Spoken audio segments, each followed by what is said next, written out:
समानता और न्याय के पुजारी थे।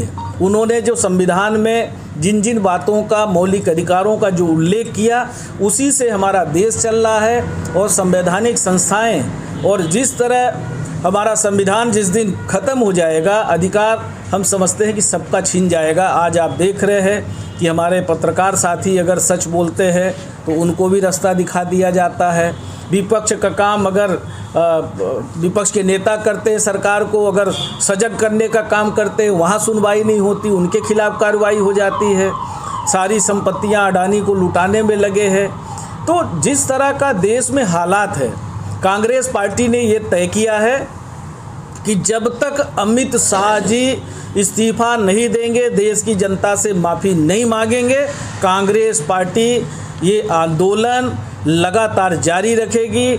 22 और 23 को देश के सभी जिला मुख्यालयों में प्रेस कॉन्फ्रेंस है और 24 तारीख को सभी जिला मुख्यालय में पूरे देश में कांग्रेस पार्टी मार्च निकालेगी।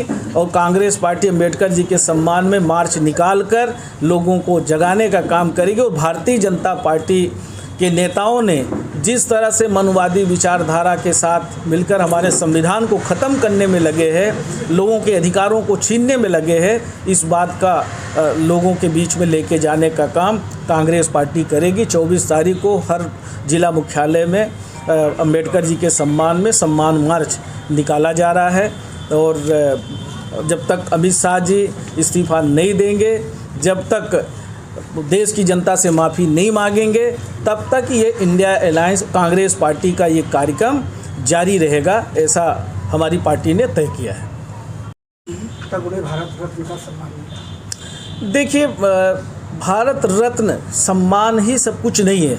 अगर हम किसी भी महान पुरुष के विचार इसके काबिल नहीं मानते? नहीं, काबिल है वो। उनको उनके विचारधारा,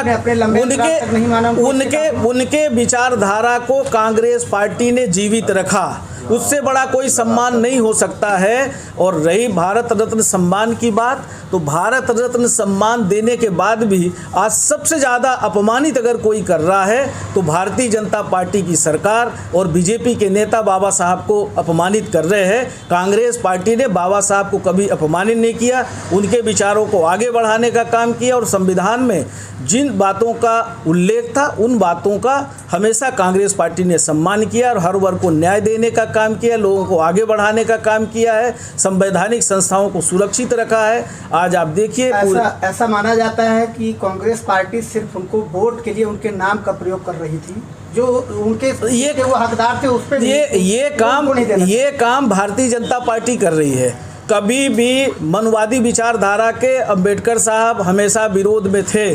अब आरएसएस और भाजपा के पक्षधर कभी भी नहीं थे। सिर्फ वोट लेने के लिए सरदार पटेल जी का भी इनने एक साल खूब घूमे और लोहा भी इकट्ठा किया, पैसा भी इकट्ठा किया, मूर्ति तो बना दी, पर उनके विचारधारा का भी पालन करें। उनकी विचारधारा को तो मानते नहीं हैं लोग। संविधान जो बनाया गया वो केवल भीमराव अंबेडकर जी ने बनाया कि एक समिति बनाई गई? समिति ने बनाया था, समिति लोग ने बनाया था। और कई लोग, देखिए इसमें कोई समिति ने बनाया था, डॉक्टर राजेंद्र प्रसाद जी भी थे, बहुत सारे हमारे प्रमुख लोग थे और सारे लोगों ने मिल के, सारे लोगों ने, सैकड़ों लोग थे उसमें, सैकड़ों। अम्बेडकर जी को संविधान का क्रेडिट कैसे दिया जाता है? नहीं, डॉक्टर भीमराव अम्बेडकर जी